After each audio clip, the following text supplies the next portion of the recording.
Nako, breaking news, no? Live ni Marcos Jr. kahapon na sinasabi nila na live daw ito, di umano, nakita si Enrile na buhay pa. Sabi niya nila, amuling pagkabuhay daw, hindi daw si Jesus, kundi daw si Enrile, doon sa sinabing flash report yata ito ng isang istasyon, no? Ngayon, magbibigay tayo ng mga teorya at opinion base sa atin nakita, no? Hindi natin sinasabi ni Claim Live ito, no? Hindi natin sinasabi na kitang-kita buhay si Enrile. Pero magbibigay tayo ng mga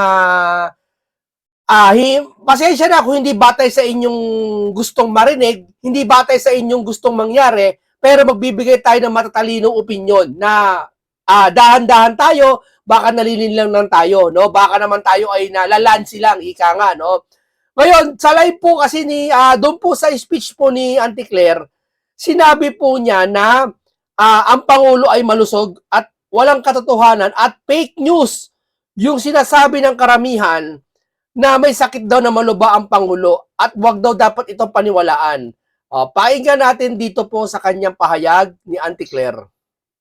Mabasa ang mga espekulasyon sa social media kaugnay ng kanyang kalusugan. Ito ay kasunod ng hindi pagdalo ng Pangulo sa isang event kasama ang mga returning overseas Filipino workers sa Quezon City nitong umaga ng Lunes. Kasi may flag ceremony yata, hindi nakadalo si Marcos Jr., no? Tapos walang no show, walang hindi nagpapakita. Tapos may mga kumakalat na may stage 4 daw na ganyan-ganyan, etc. Tayo naman kasi, hindi tayo basa-basa naniniwala doon. Kinilame natin, di ba, sa nakaraang video, tayo hindi tayo naniniwala na may stage 4. Stage 4, doon sa sitang stage 4, din naniniwala. Di ba? Ngayon, sabi kasi na iba, pag stage 4 daw, dapat daw kalbo na, may manghihina na, hindi naman lahat. Pag mayaman ka kasi, hindi ka basa-basa nagpapakimo Oo, may mga tinatawag na stem cell, mga ganyan, may tinatawag na. Pero hindi ko sinabi si Marcos to pero yung sitang dapat malakas pa ang stage 4, hindi. Kaya nga silent killer yan May mga stage na kung saan malakas ka pa, bibiglayin ka na lang, di ba? May stage 3 ka na pero malakas ka pa rin, gano'n, di ba? Pero sa kalagayan na to, sinasabi nila, pinatunayan ni Claire dito na fake news daw itong kumakalat na malubang sakit si Junior. At ang katunayan daw, may o-taking pa daw ng Vice Mayor League of the Philippines, gano'n, no? Tulot ng haka-haka online. Bukod dito, laganap din ang mga posts sa social media na di umano'y may stage 4 colon cancer si PBBM. Una nang napansin ng ilang netizens ang tila hindi magandang postura at kapansin-pansing pagpayat ng Pangulo. Dito na lumabas. Para siyang may iniinda, parang ganito. Napansin daw ata ng netizen, parang hindi gandang postura, parang nakakubakob na gano'n, parang may iniinda sa loob ng internal. Hindi ko alam, parang gano'n may gustong palabasin nila Ang mga katanungan hinggil sa tunay na kalagayan ng kanyang kalusugan. Sa palace briefing, sinabi ni Presidential Communications Office Undersecretary Claire Castro na walang dapat ikabahala ang publiko. Maayos po siya. Iginiit din ni Castro na hindi dapat basta-basta paniwalaan ang mga kumakalat na impormasyon sa social media, lalo na kung walang sapat na batayan. Dagdag pa niya, maging siya ay nakaranas na rin ng maling impormasyon na kumakalat sa internet. Tayo naman po ay mainstream media. Siguro mas mangingibabaw dapat ang mainstream media kaysa sa mga SOCMED na walang basihan. Hindi kasi, Madam Auntie Claire, yung SOCMED po kasi, okay, pero yung mainstream media, may pagkabayas po yung iba may pagkabayas Saka may panglilin lang na nangyayari. Saka may ayaw ibalita. Di ba? Katulad ng ibang 18 Marines, may mga ayaw i-cover nila. Hindi ko alam kung bakit. Dapat di mo sasabihin yan na mainstream media magtitiwala, hindi. Yung ibang mainstream media hindi katiwa-tiwala po. So, wag po tayo masyado maniwala. Ang dami-dami pong fake news. Totoo yan, dahil fake news. Kasi po ako ay binibiktima ng fake news. Okay. Sa kabila ng mga isyu, inaasahan anya na makikita ang Pangulo sa mga susunod niyang opisyal na aktibidad na magsisilbing patunay ng kanyang maayos na kalagayan. At bilang patunay nito, nagpakita siya sa isang okasyon sa Malacanang. Lunes ng hapon, Abril 6, ay pinangunahan ni Marcos Jr. ang panunumpa sa tungkulin ng mga bagong halal na National Executive Officers ng Vice Mayors League of the Philippines.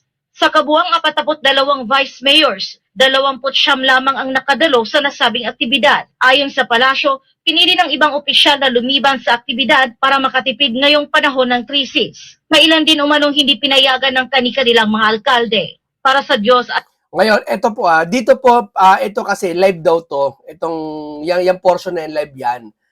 Tayo naniniwala naman tayo live yan. Ngayon ganito, huwag tayong papalanse kung ano man nakikita natin sa social media.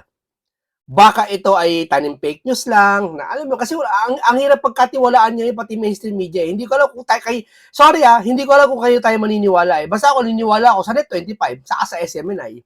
Naniniwala ako. Walang takipan doon, prangkahan doon, di ba? Pero sa iba, pasensya na kayo, hindi ako kumbinsido, no? Pero ito, syempre, SMNI din to, naniniwala naman ako kasi alam mo ang mga media ganito yan eh. Hindi ka basta pwede maging malaking media ka. Net25, malaking media yan. Mga malaking mainstream media, malaki yan, makilala yan. Hindi ako naniniwala na wala silang kakilala o kapit man lang sa loob ng Malacanang. Di ba? Ikaw nga lang eh, nasa bahay ka lang, ordinaryo ka, di ba? Minsan may kakilala ka sa Malacanang.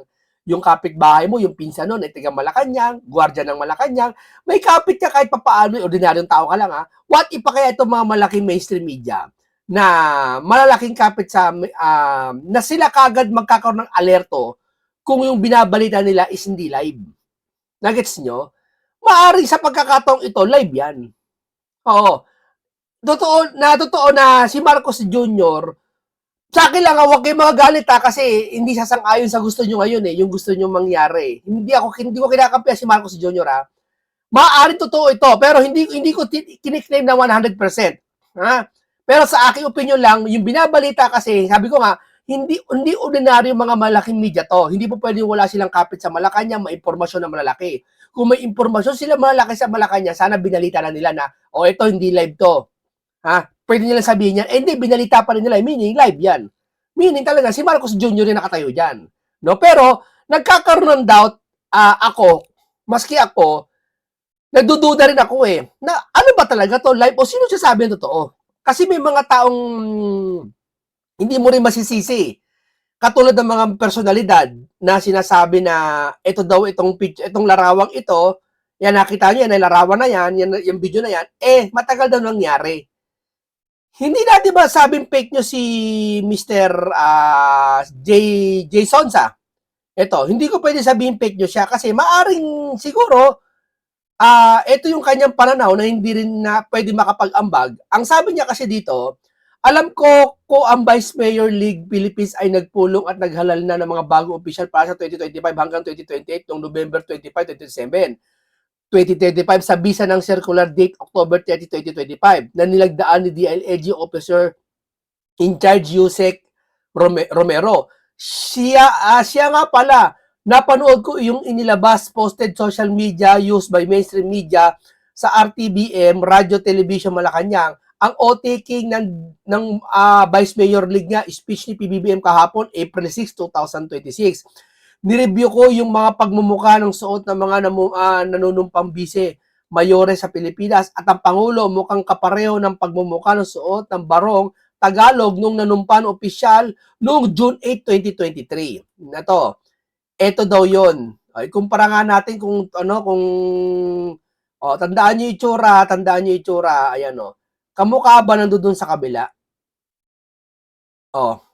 Hindi, I mean, ito kasi yung nasa likod na to, ayan, saka ito iisa lang. Pero ang sabi ni Jason sa dito, ang gusto niya palitawin, nireview ko yung pagmumukha ng suot ng mga nanunumpang vice mayores ng Pilipinas at Pangulo mukhang kapareho ng mga pagmumukha ng suot ng barong Tagalog ng mga nanunumpang opisyal.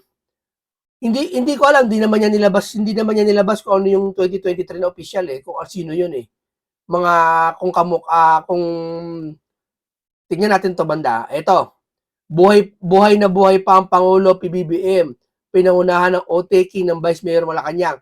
Ang ibig sabihin dito ni Jason na hindi naman niya pinakita yung isang picture na kung saan etong mga to dati nang nakadalo. No, pero sabi niya, maaaring hindi siya pwedeng sabihan fake news kasi maaaring may pagkalito rin na nangyayari. Maaaring walang fake news sa kanila. Maaaring nangyayari lang, duda lang tayo. Kunik ko kayo kasi ayoko mabiktima kayo ng tanim fake news Malay nyo, pakulo lang pala lahat to.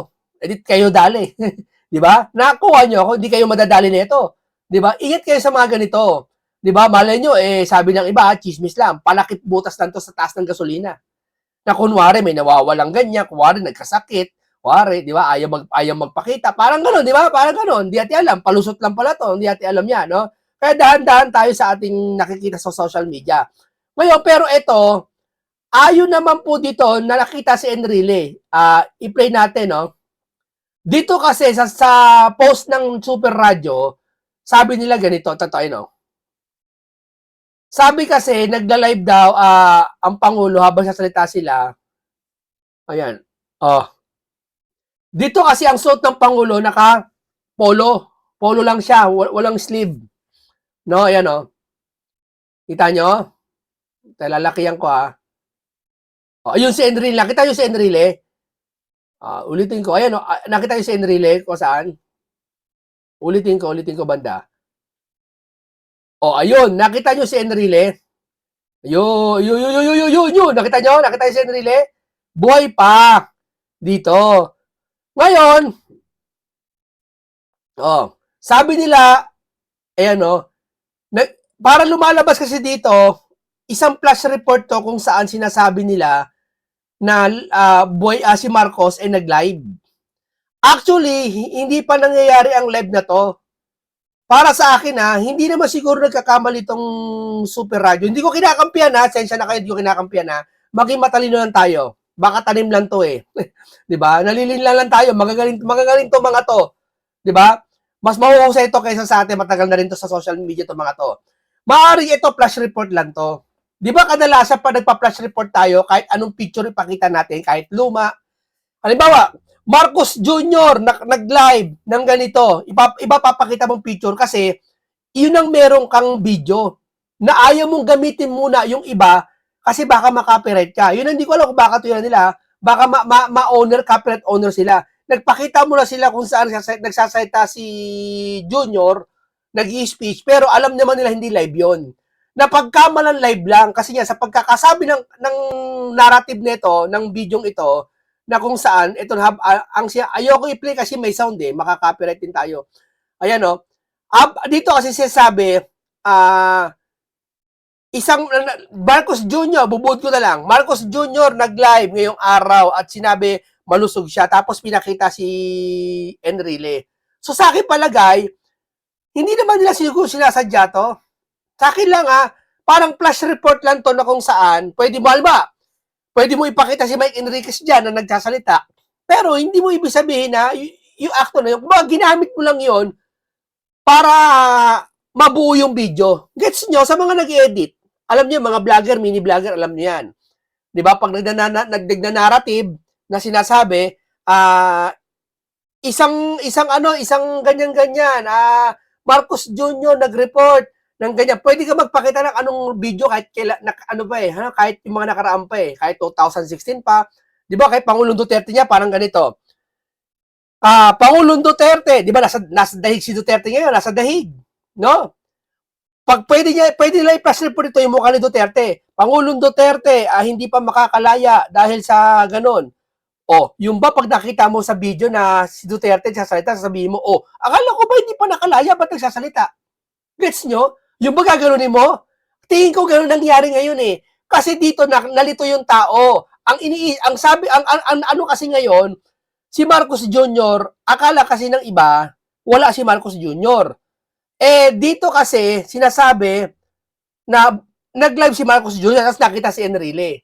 So, itong video na to, tingin ko flash report lang to Hindi ito yung pinaka-live. Kasi yung nag-live sa PCO, may nag-live talaga na talaga nakita gahapon nagsasalita si Marcos Jr. Nag-live talaga siya. Pero, hindi ko sigurado yung live na yon, hindi ko na kayang ipaliwanag kung totoo yun. Yun ang part ko ngayon. Gets nyo ba ako? Pero itong Super Radio, pagkatanggol ko lang pasensya na kayo maaring hindi nila sinasadya to na ito yung ginamit nilang video. Hindi naman para palitawin na nagda-live si Marcos. Kasi tingnan mo, flash report lang yan nakasakay yung polo niya, maiksi. Sa live niya, naka-long sleeve po siyang barong. Naka-long sleeve po siyang barong. Tignan natin sa iba natin Ayan Ayan buhay pa nga daw si Andre dito. Pero sa live niya po gahapon, i-search ko, para malinawan kayo kasi baka kasi mahirap na. Ayan, naka long sleeve siyang barong na. Yan yung totoong live. Hindi yan. Si Palace Officer yan eh. Ito, hanapin ko. Ito, para, ayan.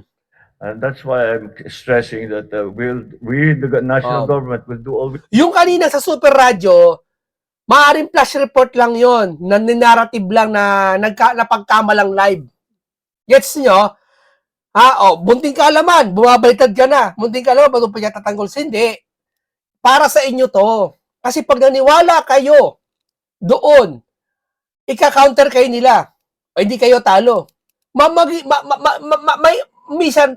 Minsan, yung akala natin, magpatalo tayo. Kasi yun ang totoo minsan.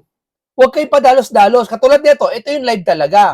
we can to help. Alam naman namin that you don't all have Hindi siya naka-polo barong naka-long sleeve na siya. IT experts in your staff na magtatayo nito mga systems na ito. So we do have them in the national government. Pero ito ito ngayon ang bagong issue. Etong live na to, hindi ko alam kung ito ba'y talagang live.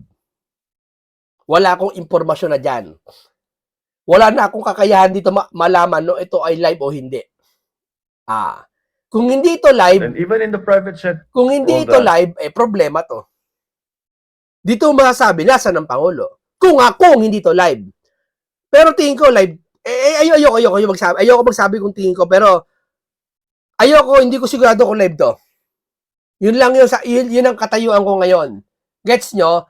Pero yung kaninang Voice and Relay, sa akin lang yun, huwag nyo paniniwalaan yun, akin lang yun maniniwala kayo sa akin, bahala kayo. Yung live si Enrile kanina, maaaring flash report lang yun. Pwedeng gamitin ng kahit sino. Ako, nagpa-flash report din ako sa vlog ko. Pinapakita ko yung si Duterte, nag-speech pa siya. Pero, nasa dahig na si Duterte. Yun ba, pwede mong pagkamalan? Akala ko ba nasa dahig si Duterte, ba't nag-speech siya? Pwede mo rin ganunin yun. Sasabihin mo, fake news ako. Diba? Pero hindi, flash report lang yun eh. Flash lang yun eh. Ito, hindi ko alam kung talagang live to. Kasi, dito papasok yung kay Jason sa. Okay na humusga. Sabi ni Jason sa, nireview ko yung pamumuka at suot ng mga nanumpang base mayores ng Pilipinas at ng Pangulo mukhang kapareho ng pagmumuka ng suot ng Barong Tagalog noong mga nanumpa opisyal na June 8, 2023. Nagets nyo? At dito naman, ito naman nakabarong din siya, naka-long sleeve naman siyang barong. Agahapon din to. Ang sabi naman sa comment section dito, ng isang netizen, this image depicts a meeting between Philippine President Ferdinand Marcos Jr. The courtesy call to play Palace, March 12, 2026 daw nangyari. So lumalabas, March 12 pala to 2026, nakaraang buwan pa. Meaning, lumalabas, gustong palabasin nila, ito ay throwback lang. Gets nyo? Hindi ako nagbibigay ng official sa inyo ng na sa akin galing Ako, nagko-komento lang ako dito. Baka kasi sisihin nyo ako. Munting ka naman, nagpapakalat kang fake news. Hindi ako nagpapakalat ng fake news. Wala akong sinasabing alin man dyan sinang-ayunan ko. Sabi ko, hindi ako sigurado. Kasi nandito lang naman ako sa bahay. Hindi naman ako taga Malacanang. Hindi naman ako mainstream media. Hindi ko naman nakakausap mga tiga-PCO na sasabihin, ito ba, totoo? Hindi naman ako taga doon. Kaya babatay lang tayo. Dito, sa larawang ito, lumalabas, sabi ng netizen na yan, February 2 pa daw President Marcos met with Katsuya Nakanishi in the study room of Malacanang Palace discussion. Okay na humusga dyan. Dito naman, sabi, March 12, 2026, discussion focus strengthening bilateral ties in trade, investment, and clean energy. Yan yung comment ng mga Ayan sabi, throwback pa more. Throwback yan. This meet up way back February 2. Ang dami, yan sasabi nila. Double time May need na ba mag-approve? Throwback or edited? Ayan ang sabi. Ayan Ngayon, itong kay Jason sa nalilito tayo na sinabi niya kasi dito, dati daw nangyari June 8 na 2023. At dito naman, nag-live siya. At ito yung live na hindi natin alam kung live ba talaga to. Ayoko sabihin live to, ayoko sabihin hindi live to. Yun lang yun. Gitna tayo. Hayaan mo sila. Ganun lang yun. Ayoko manghusga. Basta ako, no.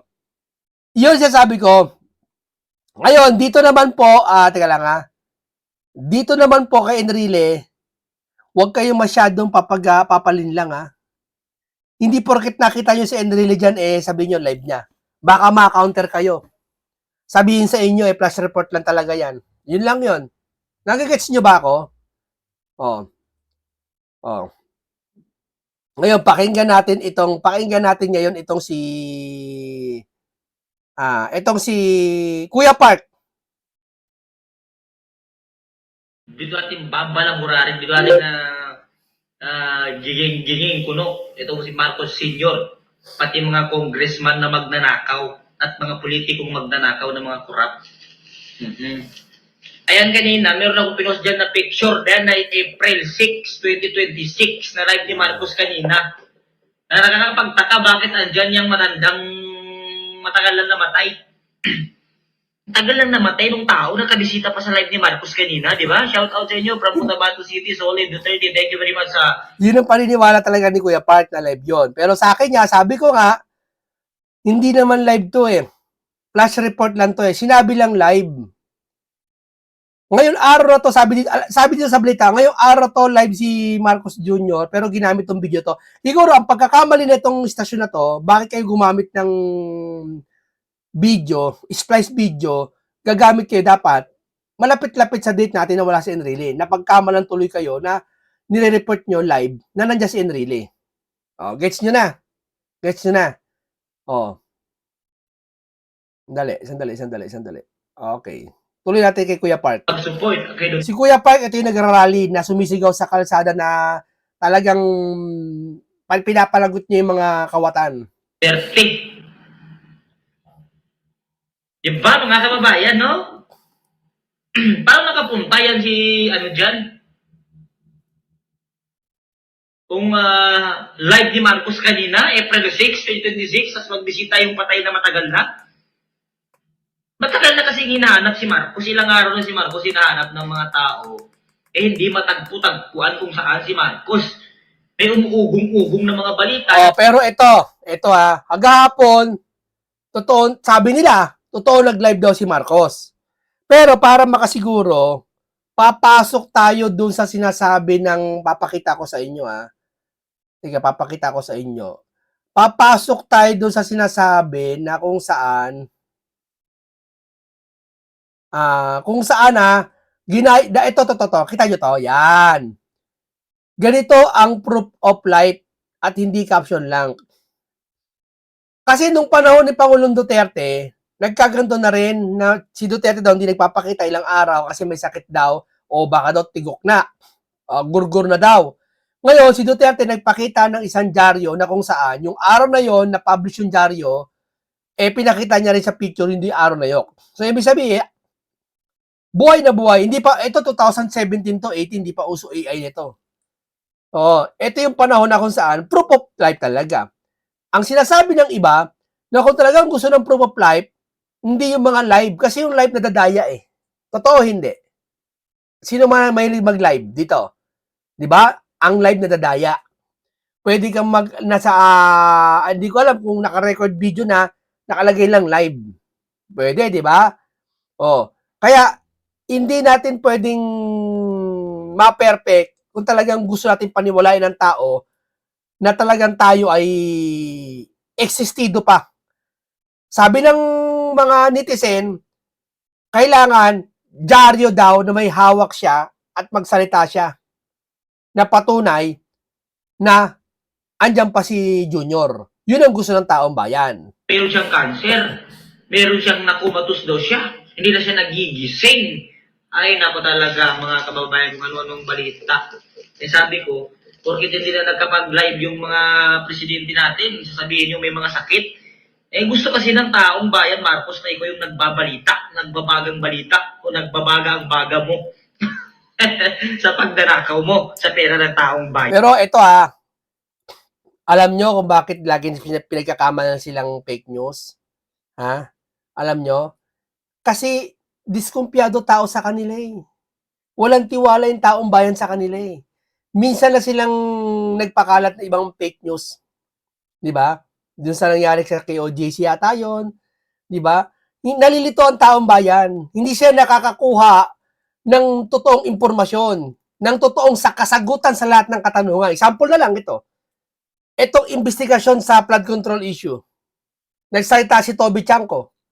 Sasabihan mo ba si Toby Chanko ng fake news? Gusto lang naman niya ma-imbestigahan yung dapat imbestigahan? Sasabihan ba ng mga bangag vloggers sila Marcoleta fake news? Nag-iimbento lang yung 18 minutes, mga fake? Eh, hindi mo pa nga iniimbestigahan? Sasabihan mo ng fake? Kaya yung tao, walang tiwala sa kanila. Kaya yung mga taong bayan ngayon, ano man ilabas nilang katotohanan, hindi na naniniwala. Biruin mo, agahapon, nag-live daw si Marcos Jr. Hindi na naniniwala ang tao sa kanila na live yun. Gets nyo? Kasi nga, nagkaroon na sila ng sira sa inyo. Nasira na kayo. Di ba? Dahil napakasimpleng bagay na mag-iimbestiga ka lang na kung saan nakawan ng taong bayan, hindi mo nagagawa, hindi mo nagagampanan. Nagagampanan ba? Oo. Ako nagagampanan.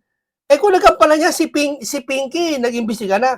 Yung ICI sana hindi nabuwag, tuloy-tuloy pa rin. At nilabas yung report. Di ba? O nasa na ba ang investigasyon niya? Wala na. Di ba? Ayun, yung buti pa yung impeachment, ang bilis. Di ba? Oh, kaya yung taong bayan, hindi mo masisisi na magduda sila sa bawat kilos ng mga nakaupo ngayon. Kaya kahit yung mga nakaupo ngayon, nagsasabi ng katotohanan, nagpapakita ng mga video na katotohanan, eh hindi napapaniwalaan. Di ba? Yan. Tapos dagdagan mo pa yung mga bias na media na harap-harapan, nagbabias talaga. Harap-harapan, eh ayaw i-report yung mga dapat i-report. Katulad ng mga 18 minutes, ayaw nila i-report. Namimili lang sila ng mga gustong i-report sa tao. Di ba? Talagang magdududa ka. At karapatan ng sambayan ng Pilipino, pagdudahan sila. At pag nagduda sambayan ng Pilipino, huwag mo namang questionin na kayo ay mga fake news at kayo mga destabilization, kayo ay mga DDS. Huwag naman ganun. Karapatan ng bawat Pilipino na umangal at magreklamo sa inyo.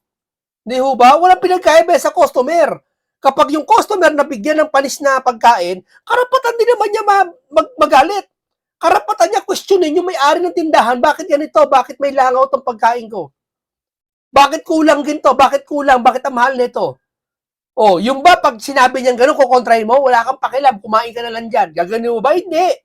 Ganon din lalo sa gobyerno. Lalo ang pinapasahod nila, pera natin taong bayan. Gets nyo? Kaya may karapatan din kami, lahat ng mga tao, na magreklamo, mamuna. No? Hindi naman para magbanta, para magmura. Mamuna ng mga pagkukulang ninyo. Na huwag kayong magagalit. Sagutin nyo na maayos. Huwag nyo kami sabihan fake news o destabilizer kami ng mga gobyerno, naninira kami ng gobyerno. Hindi ganon. Kaya yung mga bawat i-report nyo, tamo, hindi pinaniniwalaan. Kasi wala kayong tiwala sa taong bayan eh. Gets nyo? Pag ba sinabi namin, ayaw nyo mag-imbestiga, sasabihin nyo, fake news kami. Totoo naman, di ba? May nag-iimbestiga ba? O, igalang nyo taong bayan para lahat ng ilalabas nyo sa Facebook man o saan mang social media, live man yan o hindi, o si Junior man yan o hindi, updated man yan, throwback man yan o hindi, para paniwalaan kayo. Paniwalaan nyo rin ang sinasabi namin. Pakinggan nyo lang, kahit huwag nyo nang paniwalaan. Yun lang yun. Okay, napatunayan natin ha, uulitin ko. Ang stand ko dito, kay Jason sa, hindi naman siya fake news. Ang stand ko naman dito, sa live ni Junior, hindi ko sigurado kung live yun. At ang stand ko naman dun sa Buhay pa si Enrile, dito, Buhay pa si Enrile, ang stand ko naman dito, maaari flash report lang to, na kung saan natapat lang, doon sa sinasabing magla-live si Marcos Jr. Yun ang stand ko, ha? Okay, maraming salamat po sa inyo, sa akin, Chorya. Ingat lagi kayo. Paalam sa inyong lahat.